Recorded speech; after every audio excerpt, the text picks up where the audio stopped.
5 winters passed, without roads, without rescue, without mercy. 60 miles from the nearest rail, this homestead was meant to fail quietly. Instead, it became a closed world where every mistake echoed for months. No deliveries came, no help followed. Only the systems inside these walls decided who would still be standing when the snow finally loosened its grip.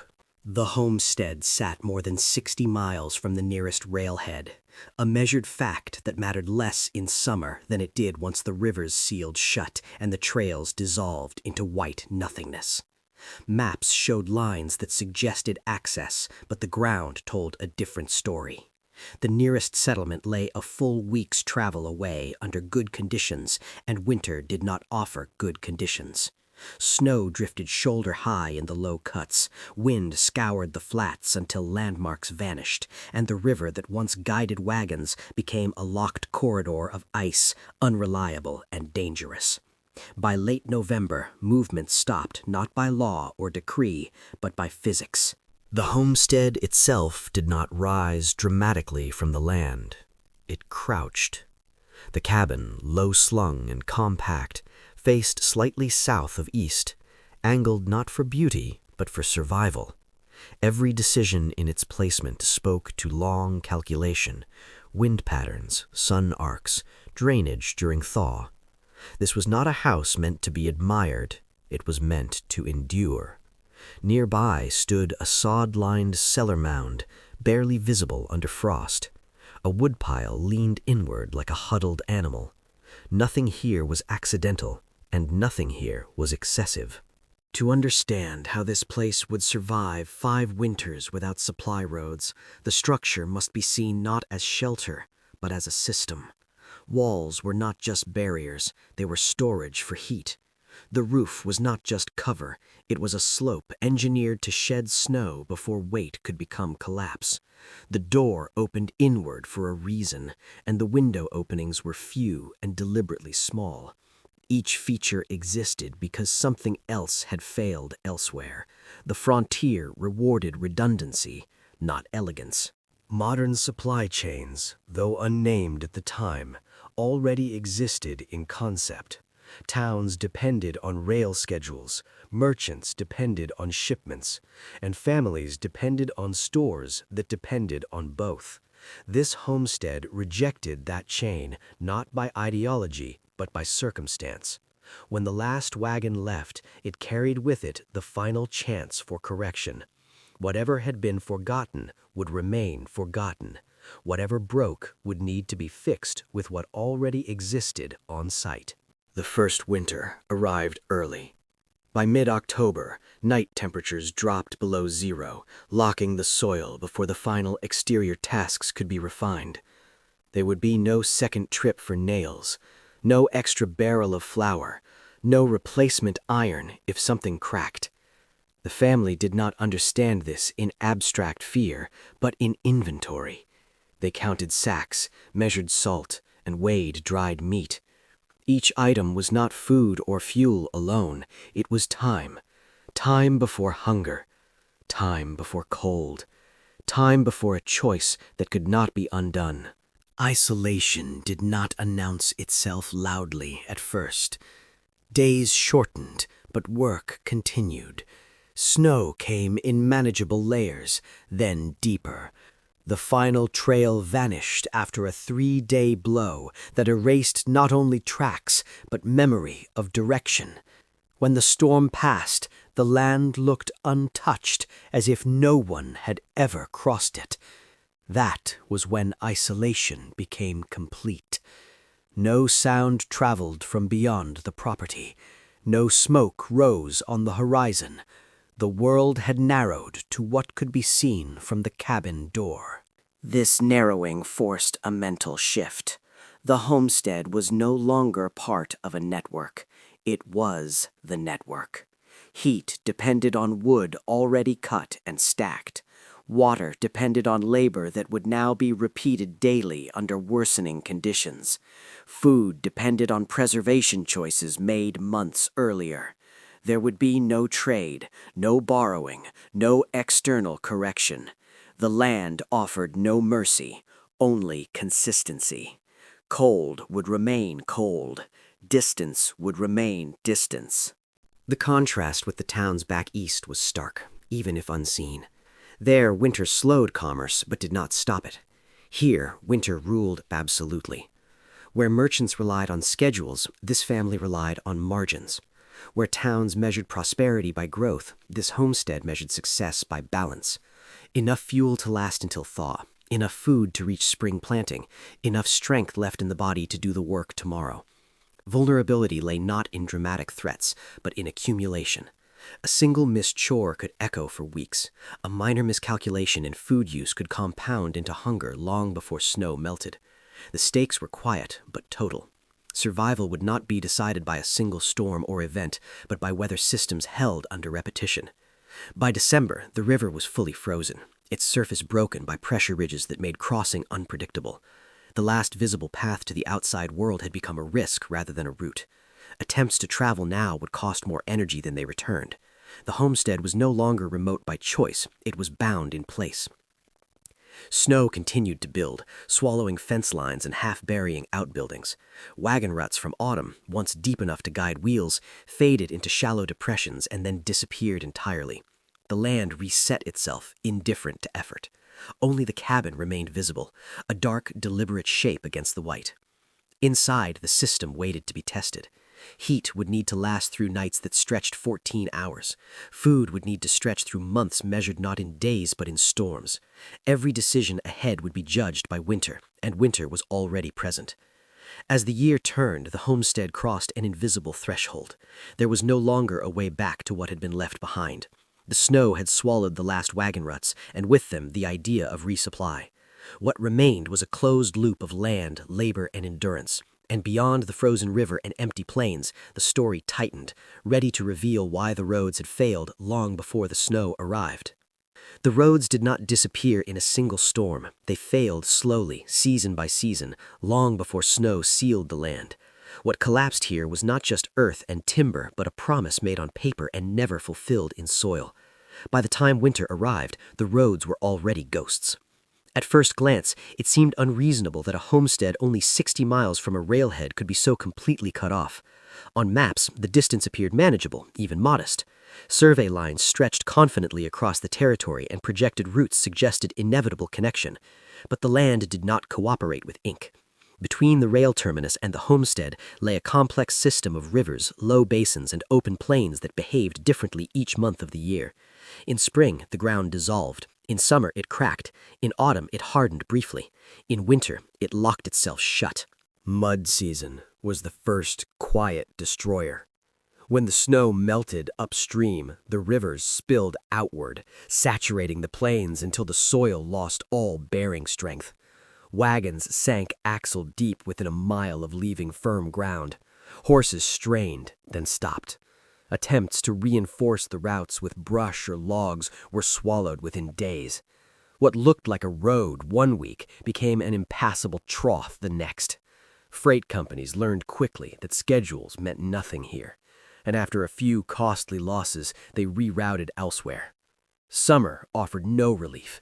The same plains baked hard under weeks without rain, forming deep ruts that turned travel into a slow, punishing crawl. Wheels cracked, axles loosened. Animals required more water than the route could provide.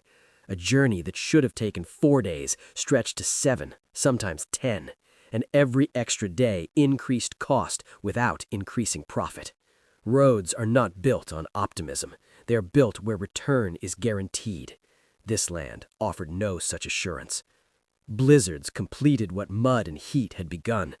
Early winter storms arrived before formal roadwork could be finished, burying markers and leveling grades that had taken months to cut.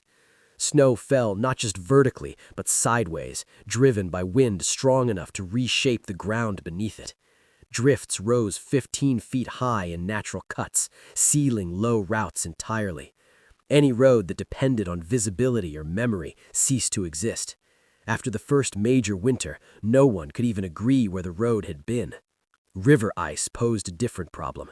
For part of the winter, frozen rivers offered the illusion of access, flat and seemingly solid. But freeze-thaw cycles fractured surfaces unpredictably. Pressure ridges rose overnight, and thin spots formed where currents ran faster beneath. Crossing points shifted constantly. Wagons that attempted winter passage risked not delay, but total loss. One failed crossing was enough to end the practice altogether. Weather alone might have been overcome with investment, but politics ensured it would not be. Territorial governments promised infrastructure to encourage settlement, but funds arrived late or not at all. Survey teams marked routes that were never graded. Contractors abandoned projects after partial payment, leaving half-finished cuts that worsened flooding and erosion. Each year, petitions were filed and ignored. Priority went to routes that connected larger towns or served commercial interests more immediately profitable. The homestead lay beyond that line of interest. With fewer families settled in its direction, the return on investment appeared minimal. Officials spoke of future phases, of extensions once population increased. But population would not increase without roads, and roads would not come without population.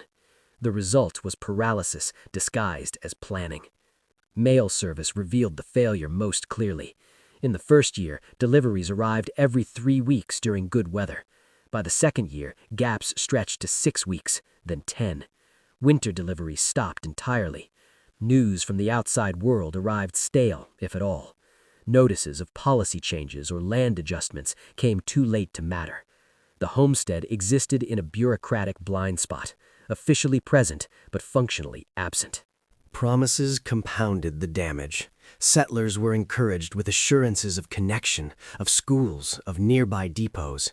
These promises shaped decisions months or years before reality intervened. By the time it became clear that the roads would not come, the families were already committed.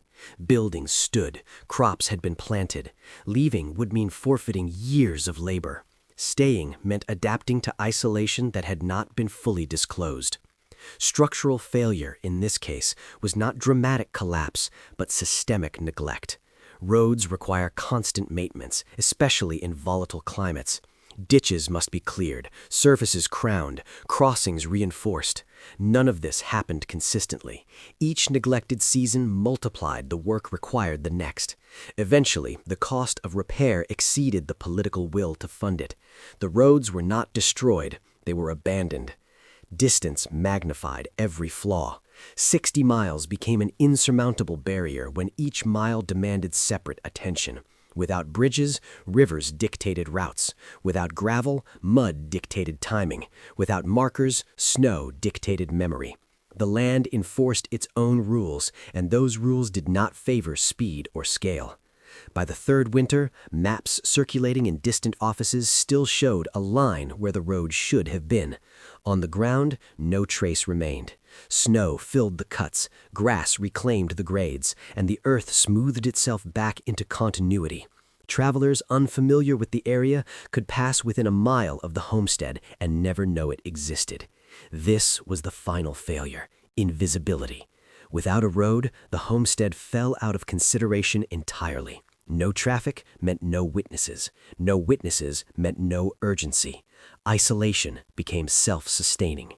For the family inside the cabin, understanding why the roads failed mattered less than accepting that they had.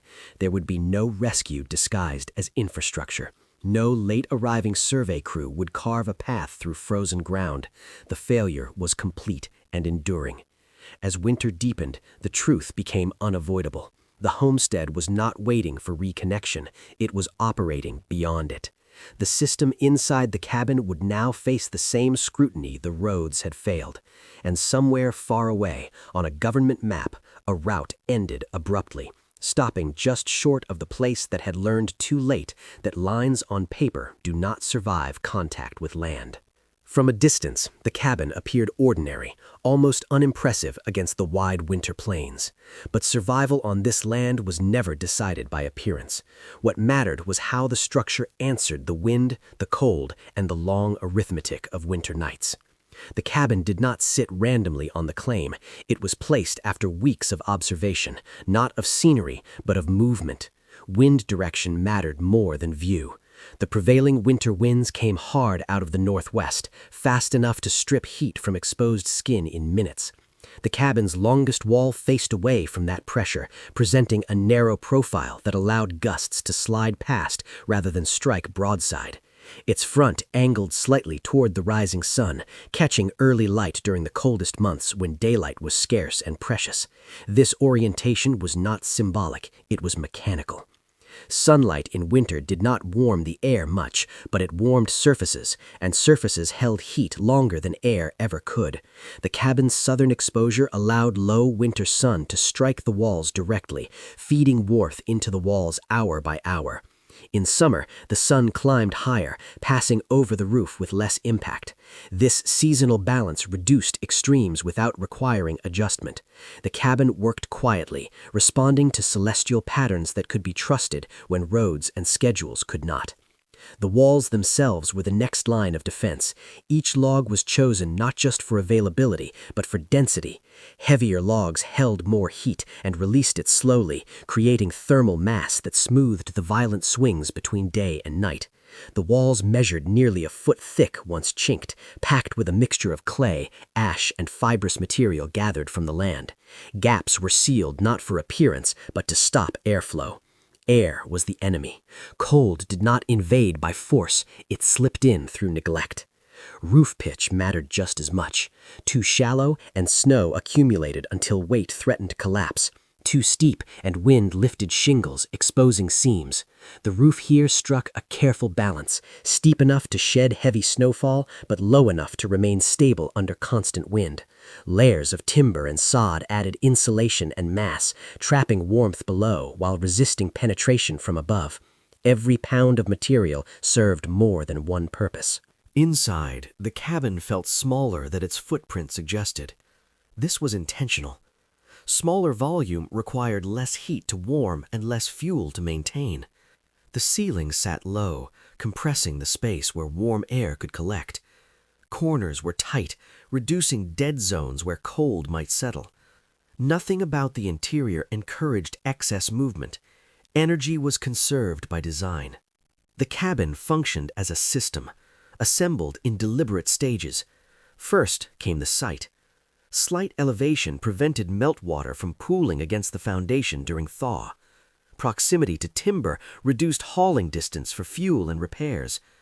Distance from the river balanced access to water against flood risk. Each factor narrowed the margin of error the cabin would face later. Second came materials. Logs were cut in winter when sap was low, reducing rot and insect damage. Stones for the hearth were selected from dry ground to prevent cracking under heat. Soil for chinking was tested for shrinkage and cohesion. Nothing was used without understanding how it would behave under stress. Third came assembly. Logs were not stacked arbitrarily. Each notch locked the structure tighter as weight increased. Settling was anticipated, not feared. Gaps were left where compression would close them naturally. Openings for doors and windows included space for movement, preventing warping as seasons shifted. The structure was allowed to breathe without leaking. Fourth came sealing and tuning. Chinking was applied in stages, adjusted after the first winter revealed weak points. The door was re-hung once swelling and contraction patterns became clear. Small changes, measured and deliberate, transformed the cabin into a machine tuned for its environment. This method density mattered because nothing here could be replaced easily. Every design choice reduced future labor. Every improvement bought time. The cabin did not eliminate hardship, but it controlled it, narrowing the range of failure. The contrast with town-built houses was stark. In settlements, buildings relied on steady fuel delivery, replacement parts, and communal repair. Here, the cabin assumed none of that. It carried its own redundancy. If one wall lost heat, the mass of the others compensated. If wind found a seam, the layered construction slowed its advance. Failure was gradual, visible, and therefore manageable. This engineering extended beyond the visible structure. The placement of the woodpile against the leeward wall reduced snow accumulation and cut hauling distance in storms. The cellar mound, packed against the north side, added insulation while storing food at stable temperatures. The cabin and its surrounding elements formed a single organism, each part supporting the rest. Winter tested this system immediately. Temperatures plunged well below zero for days at a time. Winds scoured the plains without interruption. Inside, the cabin responded not with comfort, but with consistency. Heat lingered longer after the fire burned down. Frost crept in slowly, telegraphing where attention was needed. The structure spoke through sensation, allowing its occupants to adjust before conditions worsened. There was tension in this balance. The cabin could endure, but only if respected. Missed maintenance would compound quickly. A neglected seam today could become a frozen draft tomorrow, then a structural weakness by spring. Survival depended on constant awareness, on reading the building as carefully as the weather. As the season deepened, the cabin's true role became clear. It was not merely resisting the environment, it was shaping the family's behavior. Movements became efficient. Heat was treated as a resource, not a background condition. Space dictated discipline. The structure enforced habits that aligned with survival, whether the occupants noticed or not. Outside, the wind continued its endless work, curling around the tight log seams, probing for mistakes. Inside, the cabin held, quiet and deliberate. But beyond these walls lay systems still untested, spaces where design alone would not be enough. And as the cold pressed harder against the structure, attention would soon be drawn beyond the cabin itself, toward what waited just outside its engineered defense. Heat, more than food or shelter, decided whether the homestead would see spring. Cold did not need permission to enter, and once it settled into bone and timber, it demanded constant payment. Without fuel deliveries, warmth here would depend entirely on foresight, method, and restraint. Firewood was not gathered casually. Each log represented hours of labor spent months earlier, cut when the ground was firm and hauled when strength was abundant. Selection mattered. Dense hardwoods were favored for overnight burns because they released heat slowly and left deep. There was tension in this balance. The cabin could endure, but only if respected. Missed maintenance would compound quickly. A neglected seam today could become a frozen draft tomorrow, then a structural weakness by spring. Survival depended on constant awareness, on reading the building as carefully as the weather. As the season deepened, the cabin's true role became clear. It was not merely resisting the environment, it was shaping the family's behavior. Movements became efficient. Heat was treated as a resource, not a background condition. Space dictated discipline. The structure enforced habits that aligned with survival, whether the occupants noticed or not. Outside, the wind continued its endless work, curling around the tight log seams, probing for mistakes. Inside, the cabin held, quiet and deliberate. But beyond these walls lay systems still untested, spaces where design alone would not be enough. And as the cold pressed harder against the structure, attention would soon be drawn beyond the cabin itself, toward what waited just outside its engineered defense. Heat, more than food or shelter, decided whether the homestead would see spring. Cold did not need permission to enter, and once it settled into bone and timber, it demanded constant payment. Without fuel deliveries, warmth here would depend entirely on foresight, method, and restraint. Firewood was not gathered casually. Each log represented hours of labor spent months earlier, cut when the ground was firm and hauled when strength was abundant. Selection mattered. Dense hardwoods were favored for overnight burns because they released heat slowly and left deep beds of coals. Softer woods were reserved for daytime use when frequent tending was possible and quick heat was useful. Green wood was avoided unless no alternative remained, as moisture robbed heat and filled the cabin with smoke. Every stack was sorted for purpose, not convenience. Burn cycles followed a strict rhythm shaped by winter itself. Morning fires rebuilt warmth lost overnight, using smaller splits to raise temperature quickly.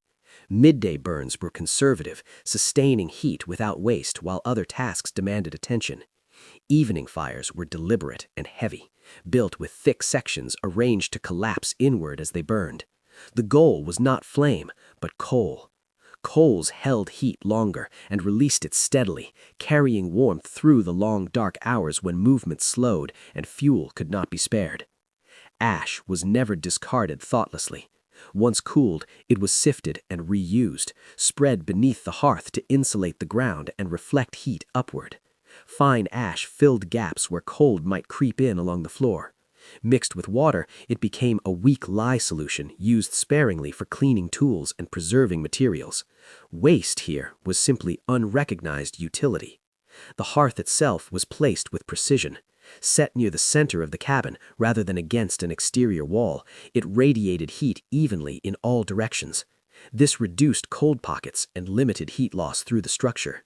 Stones were chosen carefully, sourced from dry ground to avoid trapped moisture. Stones that had absorbed water could fracture violently when heated, scattering fragments and destroying the hearth's integrity. Only seasoned stone, tested slowly, earned a permanent place. Chimney draw was another quiet but critical factor. Too strong, and heat vanished upward, pulling warmth out faster than the fire could replace it. Too weak, and smoke filled the cabin, wasting fuel and threatening health.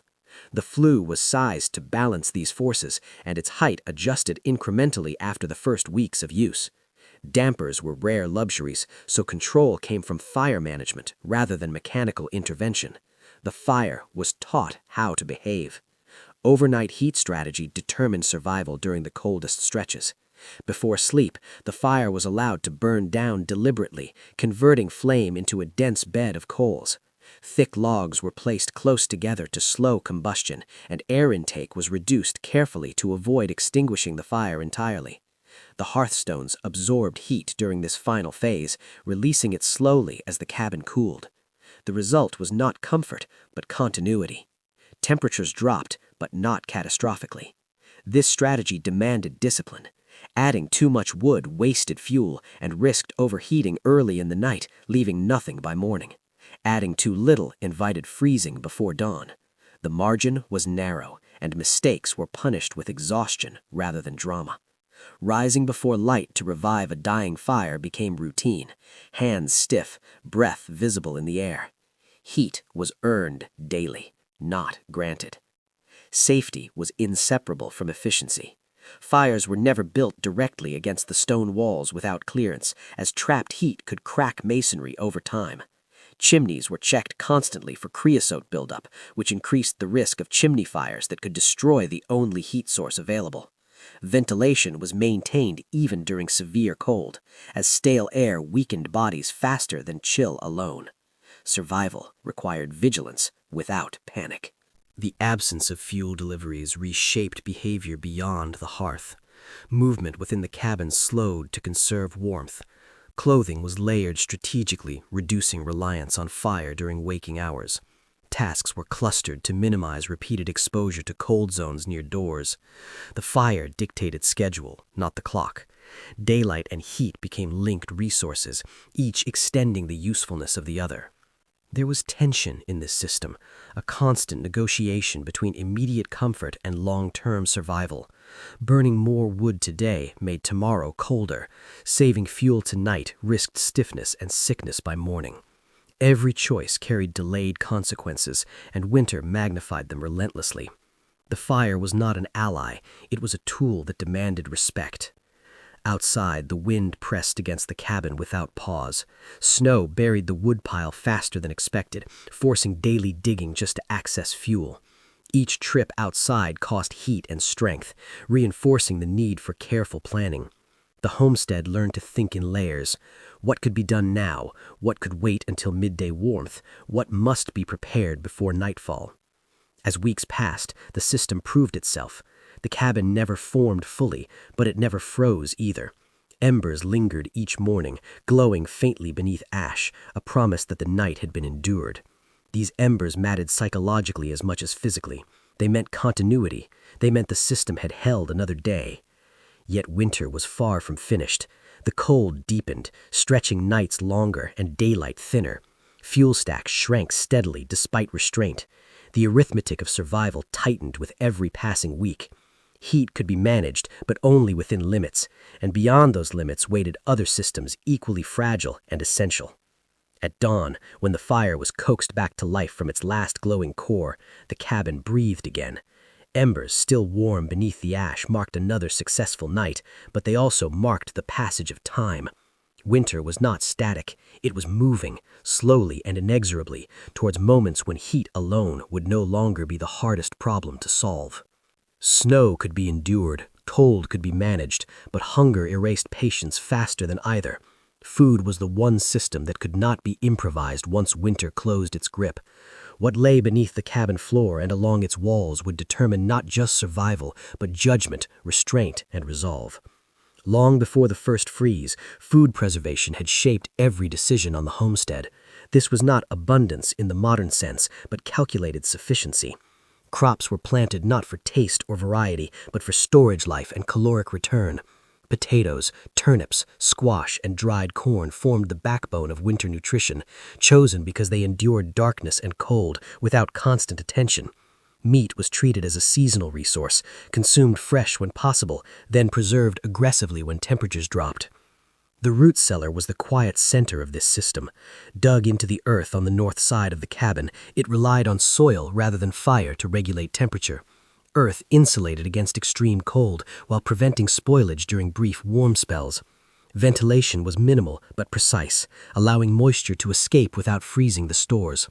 Crops were layered carefully, never piled too deep, separated by straw or sand to slow rot.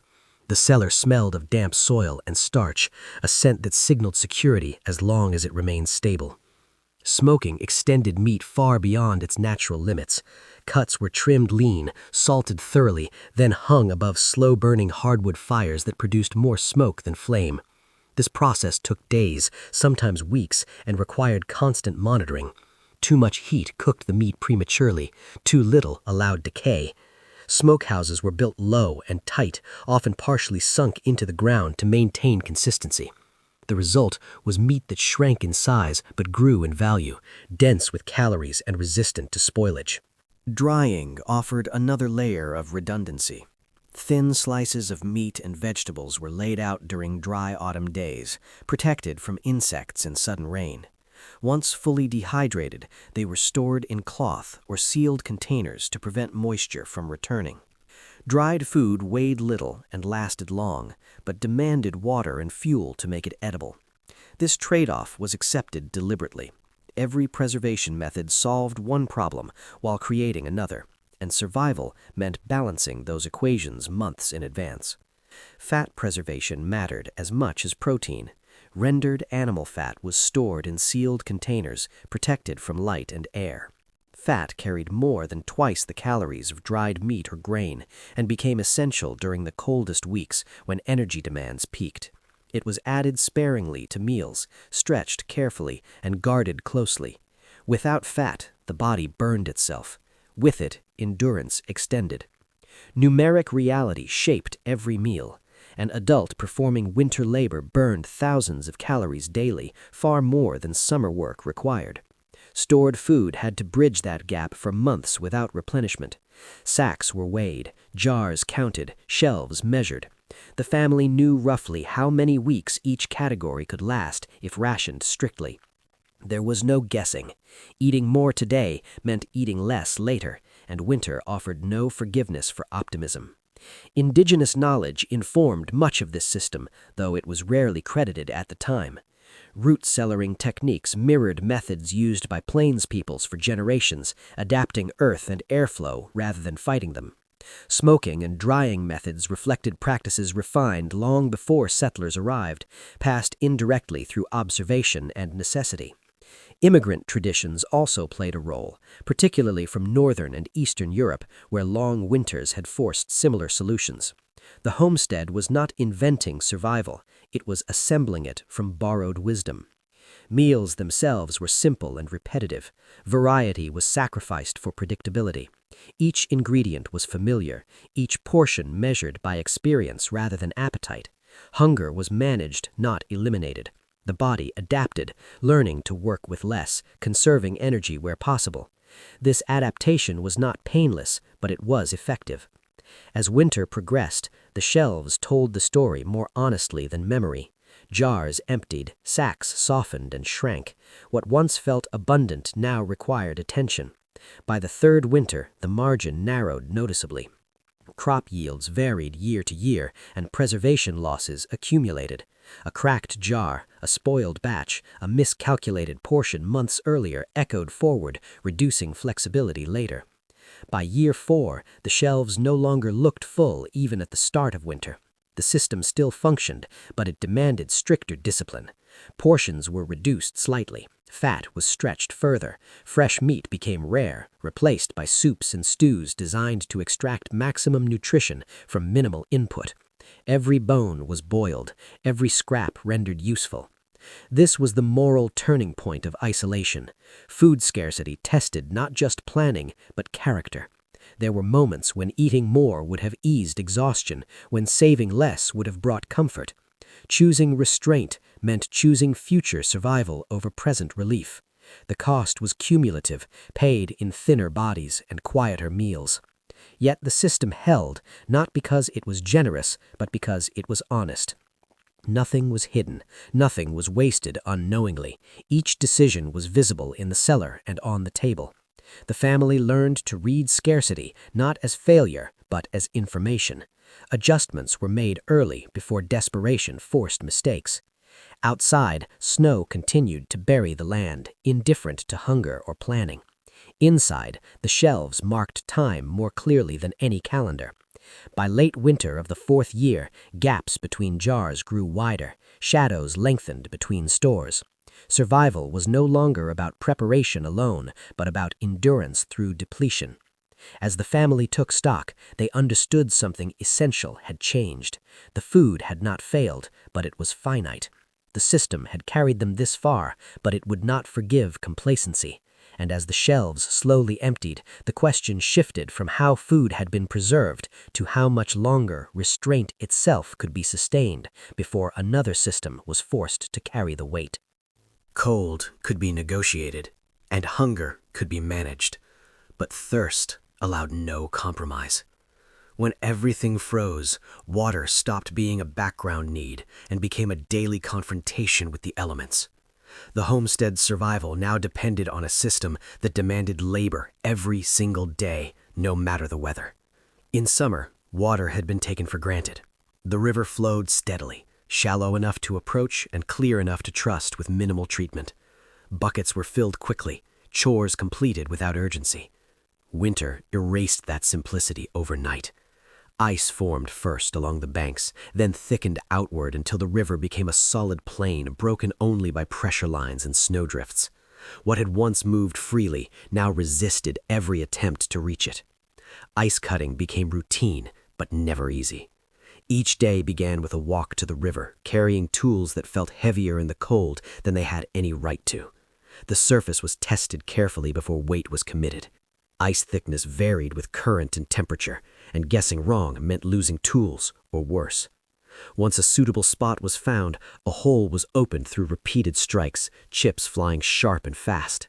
The opening was kept narrow to slow refreezing, marked with branches so it could be found again after snowfall. Buckets filled slowly, water dark and shockingly cold against gloved hands. Contact was minimized to prevent frostbite, but speed had to be balanced against care. Spilled water froze instantly, turning footing treacherous. Each trip cost time, strength, and warmth, and each mistake compounded fatigue that winter had already made relentless. Snow melt offered an alternative, but it came with its own costs. Snow looked abundant, but it was mostly air. A full pot of packed snow reduced to a fraction of usable water once melted. Fuel consumption increased dramatically as firewood was burned not for heat, but for conversion.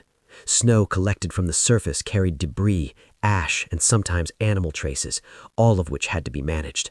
Clean snow was gathered only from fresh drifts away from traffic, then melted slowly to avoid scorching residue onto pots.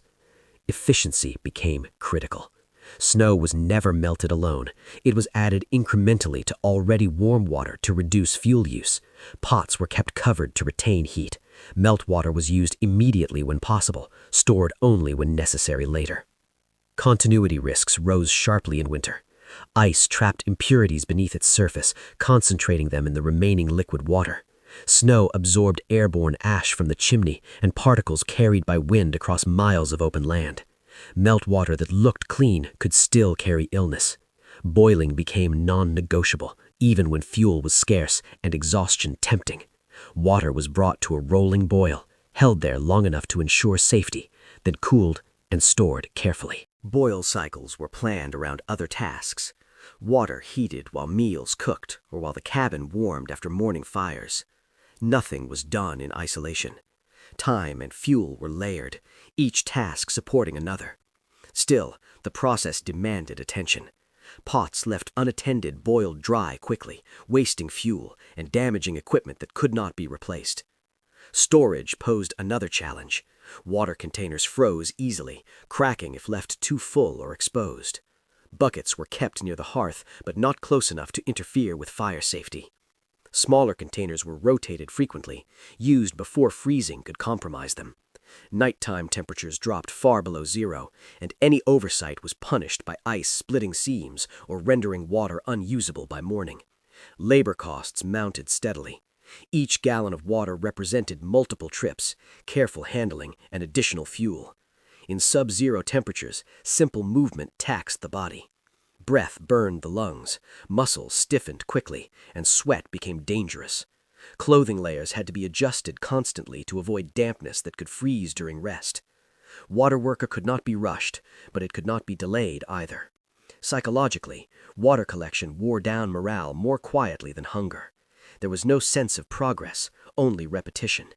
Each day erased the work of the day before, as ice reclaimed openings and snow buried paths. The effort never accumulated, it only sustained. This grind tested patience and focus, demanding discipline without offering visible reward. The system's fragility became clear during storms. High winds erased landmarks, making the river difficult to locate safely. Blowing snow filled ice holes faster than they could be reopened. On such days, reliance shifted entirely to snowmelt, increasing fuel use at a time when wood consumption was already critical. The homestead learned to anticipate these interruptions, building small reserves when weather allowed, never trusting conditions to remain favorable. Water scarcity also shaped behavior inside the cabin. Washing was limited. Cooking methods changed to minimize liquid loss. Dishes were cleaned efficiently, with water reused where possible. Hygiene was maintained carefully but sparingly, balancing health against consumption. Nothing about water use was casual anymore. Despite these pressures, the system endured because it was understood. Water was not infinite here, but it was accessible with effort. The family learned to read the ice, the snow, and their own limits. They adjusted routines as winter deepened, waking earlier to allow more time for water work, resting deliberately afterward to prevent injury or illness. As weeks turned into months, the act of drawing water became a measure of resilience. Each successful day meant another night sustained. Each bucket brought back steaming into the cabin marked a small victory over conditions that offered no generosity. Steam rising from freshly boiled water filled the air briefly, a reminder that warmth and life still circulated inside the system. Yet winter was not finished pressing its advantage. The cold intensified, daylight shortened further, and fatigue accumulated in ways that could not be melted away. Water could still be found, still be made safe, but the margin for error narrowed with every passing day. And as steam rose from a bucket at 20 degrees below zero, the homestead stood at another threshold, knowing that the hardest tests often arrived not with sudden crisis, but with the slow erosion of strength that followed endurance itself. Nothing failed all at once. The danger arrived quietly, in loosened joints and thinning edges, in sounds that did not belong. Out here, breakage was not an event, but a process, and survival depended on noticing it before it announced itself too loudly. By the fourth winter, the homestead had crossed into a different phase of isolation. Supplies were no longer just scarce, they were finite in a way that could not be offset by planning alone. Tools dulled, handles loosened, hinges sagged under repetitive stress. Every object carried the weight of its own irreplaceability, and maintenance became a form of vigilance rather than repair. Tool conservation governed daily work. Edged tools were sharpened sparingly, not to perfection, but to adequacy, preserving metal for future years. Files were used carefully, rotated to avoid uneven wear. Handles cracked from cold and use, then were wrapped, bound, or reshaped rather than replaced. Broken tools were not discarded, they were disassembled. A cracked blade might still serve as a scraper. A bent nail became a hook. Nothing was allowed to exit the system entirely. Repurposing was not creativity for its own sake, it was necessity under constraint. Leather scraps reinforced mittens long past their expected life. Tin from empty containers was flattened and cut into patches for stove seams or roof gaps. Wooden pegs replaced metal fasteners where stress allowed. Each substitution was evaluated for its long-term cost. Improvised fixes that failed quickly were avoided. The goal was not speed, but durability under repetition. The roof demanded constant attention. Snow load shifted with each storm, stressing joints unevenly. Freeze-thaw cycles widened small gaps until meltwater found paths inward. Repairs were made during brief warm spells when materials could be worked without shattering. Patches were layered rather than replaced, adding weight and insulation while sealing vulnerabilities. Every climb onto the roof carried risk, not of dramatic fall, but of fatigue and exposure that could linger for days. The door told its own story of wear. Wood swelled and shrank with humidity and temperature, throwing alignment off just enough to create drafts. Hinges loosened, then were tightened, then loosened again as screws stripped soft wood. Shims were added, removed, and added again. The door was adjusted not for smoothness, but for seal. Ease of movement mattered less than stopping the slow bleed of heat. The stove was the most delicate system of all. Constant heating and cooling stressed seams and plates. Small cracks formed where metal met metal, invisible until smoke traced them. These were sealed with clay mixtures and reinforced with scavenged metal straps. The firebox was inspected daily, not because failure was imminent, but because failure here would cascade faster than anywhere else. Without the stove, every other system collapsed. System thinking governed every repair decision. Fixes were evaluated not in isolation, but in how they affected the whole. Sealing one draft shifted airflow elsewhere, sometimes revealing new weaknesses. Reinforcing one structure added weight that stressed another. The homestead learned to anticipate these interactions, adjusting gradually rather than decisively. Sudden change invited unintended consequences. Fragility escalated not because the systems were poorly built, but because time compounded wear. Each winter removed a little margin. Repairs grew more frequent, and the window for making them narrowed. Daylight was limited, weather interrupted plans. The body tired more quickly than it once had. Maintenance was no longer a background task. It competed directly with food preparation, water collection, and rest. Psychological strain accompanied this escalation. Every unfamiliar sound carried significance. A creak might mean nothing, or it might signal a joint nearing failure. Smoke lingering longer than usual prompted inspection. A colder corner of the cabin drew attention. Living inside a system under stress sharpened awareness, but dulled ease. Relaxation became a liability. Still, the homestead adapted. Maintenance routines were formalized. Weekly inspections became daily glances. Tools were returned to the same places every time, making absence or damage immediately visible. Materials were stockpiled not for projects, but for contingencies. Repair kits evolved, containing mixtures pre-made for sealing cracks or reinforcing seams. Preparation extended beyond building to anticipation. What made this phase different from earlier winters was the absence of fallback. In the first year, a failure might have been corrected with stored supplies or brute force. By now, there was no excess. Every repair borrowed from future capability. Using a patch today meant not having it tomorrow. Choices were weighted with longer shadows. The revelation came slowly, then all at once. The family realized they were no longer maintaining a structure that supported life. They were maintaining life through the structure. The cabin had become an extension of their own endurance. Its weaknesses mirrored theirs. Fatigue showed in both timber and muscle. Late one night, as wind pressed hard against the walls, a faint sound emerged beneath the steady noise of the storm. It was not loud enough to alarm immediately, but it did not belong. Investigation revealed a narrow crack where chinking had pulled away from a log seam, invisible in daylight, now admitting a thread of cold air. It was small, manageable, but symbolic. That crack represented more than lost heat. It marked the point where cumulative wear surfaced visibly, where the system asked a question rather than issued a warning. How many such cracks could be sealed before material ran out? How many nights could vigilance substitute for replacement? The repair was made quickly, hands steady despite cold, materials pressed into place with care. The cabin settled again into quiet resistance, but the knowledge remained. Systems that could not be replaced could only be sustained for so long. As the fire burned low and the wind shifted, warmth held, but the margin had narrowed. Somewhere within the structure, stress redistributed, seeking the next weakest point. And as the family returned to rest, the image lingered of that thin crack forming where warmth escaped, carrying with it the understanding that endurance was no longer just about survival, but about recognizing how close the system was to revealing its final limits. Independence was never free on the frontier. It was paid for in increments taken from the body and the mind. What the homestead gained by standing alone, it surrendered quietly in strength, ease, and certainty.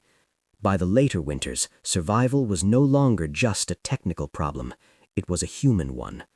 Illness arrived without drama and lingered without resolution. A cough that would have passed in town stretched into weeks.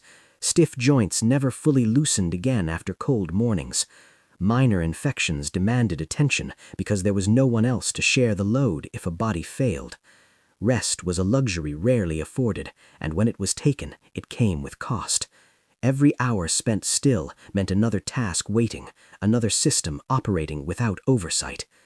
Exhaustion became the constant background condition. Sleep came in fragments, interrupted by fires needing attention or storms rattling the structure hard enough to wake the lightest sleeper. The body adapted, but adaptation did not mean comfort. It meant functioning while tired, thinking while depleted, making decisions when clarity was thinned by repetition. Mistakes were not catastrophic, but they accumulated, small inefficiencies adding weight to days already heavy. Silence pressed harder than noise ever could. Weeks passed without voices beyond those inside the cabin. No news arrived to mark time or provide perspective. Seasons were tracked by light and temperature rather than calendars. The mind turned inward, circling familiar thoughts until they wore grooves. Without interruption, doubts gained volume. Questions that once seemed settled returned in altered forms, asking not whether survival was possible, but whether it was sustainable. Gendered labor realities shaped this endurance unevenly. Work was divided not by fairness, but by necessity and expectation. Heavy outdoor labor fell more often to men, who bore the brunt of exposure and injury. Indoor and near-cabin labor, equally relentless but less visible, fell more often to women, who managed food preservation, clothing repair, and constant oversight of heat and hygiene. Neither role offered reprieve. Both demanded vigilance that left little room for recovery. This division was not static. When illness shifted capability, tasks shifted too, sometimes awkwardly, sometimes dangerously. The system adapted, but the strain showed. Strength lost in one area had to be compensated elsewhere, increasing pressure on already taxed bodies. Independence meant there was no surplus labor, no external buffer. Every role was critical, every absence felt immediately. Emotional fatigue accompanied physical depletion. The homestead demanded constant competence. There was no audience for success and no sympathy for struggle. Achievements were internal, marked by another night endured, another week completed. Failure, even minor, carried disproportionate weight because it threatened continuity. Living under this pressure narrowed emotional range. Joy became quiet and brief. Frustration lingered longer than before. Ethical framing matters here because the frontier has often been romanticized as a proving ground of character, as if hardship itself were virtuous. This homestead tells a different story. Endurance was not noble, it was necessary. Strength was not celebrated, it was spent. The cost of independence was paid by real bodies under real conditions, without guarantee of reward beyond survival itself. Moments of doubt surfaced most sharply during prolonged storms, when the outside world disappeared entirely. Wind erased sound, snow erased distance, and the cabin became a sealed environment with no reference point beyond itself.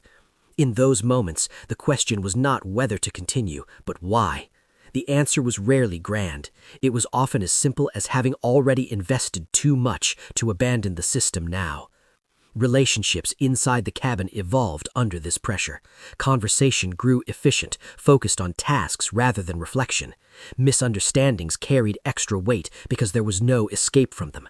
Yet shared endurance also created a bond that did not require articulation. Trust became procedural rather than emotional, expressed through reliable action rather than reassurance. The body kept score even when the mind resisted. Weight dropped gradually. Hands showed new lines, deeper cracks. Movement slowed not from weakness alone, but from caution. Injuries that once would have healed quickly now lingered, shaping behavior. The homestead learned to work around limitation, not through it, adjusting pace and expectation to match reality. Still, the system held because the people held. There was no single breaking point, no dramatic collapse. Instead, there was a steady recalibration of what could be expected from a day, from a season, from a body. Independence did not eliminate dependency, it relocated it inward. The homestead depended on resilience cultivated daily, sometimes grudgingly, sometimes with quiet pride. This resilience was not limitless. By the later winters, recovery from exertion took longer. Cold penetrated more deeply. Illness lingered with greater authority. The margin between functioning and failure narrowed, not because of poor planning, but because time itself extracted payment. Yet winter did not break them. That fact alone invites misunderstanding. Survival here was not evidence that the cost was acceptable, only that it was endured. The ethical truth lies in acknowledging both. Independence preserved life, but it reshaped it permanently. The homestead stood because its people bent, adjusted, and absorbed forces that would have overwhelmed a less prepared system. As the season eased slightly and daylight crept back minute by minute, the cabin remained occupied, the routines intact. The winter had not broken the system, but it had revealed something essential. Survival was no longer just about enduring conditions. It was about understanding what endurance itself demanded, and whether the system that had carried them this far could continue to do so without exacting a final, unseen cost. By the fifth winter, survival was no longer a question of strength or luck. The system had been tested enough times to reveal its true nature. What remained standing was not accidental endurance, but a structure of decisions that had quietly resisted collapse. Year 5 did not arrive with celebration. It arrived with familiarity. The cold felt known now, its patterns less surprising even when still severe. The storms followed rhythms the homestead could anticipate, if not control. What changed was perspective. Earlier winters had been endured one day at a time. Now, the system itself could be evaluated as a whole. The question was no longer whether survival was possible, but why it had continued when so many similar attempts elsewhere had failed. The first answer lay in redundancy. Nothing here relied on a single point of success. Heat came from layered strategies, dense walls, controlled fires, retained embers, insulated placement. If one failed temporarily, another absorbed the shock. Water came from river ice and snowmelt, neither sufficient alone, but together resilient. Food preservation did not depend on one method or one crop. Losses in one area did not cascade into total failure because alternatives existed. Efficiency was deliberately sacrificed to protect this redundancy. The homestead burned more wood than a perfectly sealed structure might have required. It stored more food than average consumption demanded. It performed maintenance earlier than seemed necessary. These choices looked wasteful in isolation, but over time they revealed their purpose. Efficiency collapses when conditions change. Redundancy adapts. The second answer lay in systems thinking. Nothing was designed as a standalone solution. The cabin worked because its orientation, materials, and size complemented heating strategy. Heating worked because fuel management aligned with food preparation and daily routines. Water collection fit into fire cycles rather than competing with them. Each part supported the others, and no system demanded attention without returning value elsewhere. This interdependence reduced decision fatigue. Instead of constantly choosing between competing priorities, the homestead learned sequences. Fire supported water. Water supported food. Food supported labor. Labor supported maintenance. Maintenance preserved shelter. Shelter protected fire. The loop closed cleanly. When disruptions occurred, they were absorbed within the system rather than tearing it apart. Time was the third factor. The homestead respected seasonal timing with almost ritual precision. Tasks were done early rather than perfectly. Repairs were made when conditions allowed, not when damage forced them. Supplies were gathered with margins rather than exact calculations. This temporal discipline prevented emergencies from clustering. Crises were spaced out, manageable because they did not arrive simultaneously. From these observations, a doctrine emerged, not written but practiced daily. 5 winters had distilled lessons into rules that no longer felt optional. The first rule was simple. Never depend on one solution where 2 imperfect ones will do. Whether in fuel, food, or shelter, overlap mattered more than optimization. The second rule followed closely. Build systems, not fixes. Any solution that addressed only one problem without supporting others would fail under repetition. The third rule addressed scale. Small, repeatable efforts outlast large, heroic ones. Chores done daily prevented repairs that could not be completed at all. The fourth rule concerned visibility. Every system must reveal its weakness early. Designs that failed slowly were survivable. Designs that failed suddenly were not. The fifth rule centered on restraint. Consume resources as if winter were always longer than expected. Hope was not a strategy, but preparation was. A seventh rule emerged quietly. Accept imperfection. Nothing here worked flawlessly, but everything worked well enough, long enough. These doctrines did not make survival easy, they made it repeatable. That distinction mattered. Many homesteads endured 1 harsh winter, fewer endured 5. The difference lay not in bravery, but in structure. Year 5 confirmed this truth. Supplies were thinner than before. Bodies were slower. Tools bore scars of constant use. And yet the system functioned with a steadiness that earlier years had lacked. There were fewer surprises, less panic. Adjustments were smaller, made earlier, with clearer understanding of consequence. Psychologically, this marked a shift. Survival was no longer reactive, it was procedural. The homestead no longer asked each day whether it would hold. It assumed it would, and focused instead on how to maintain that assumption. This confidence was quiet, grounded not in optimism but in evidence accumulated over seasons. The land itself acknowledged this endurance in subtle ways.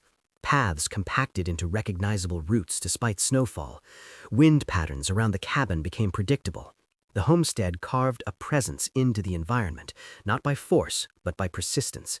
The land still dominated, but it no longer erased every trace of human adaptation.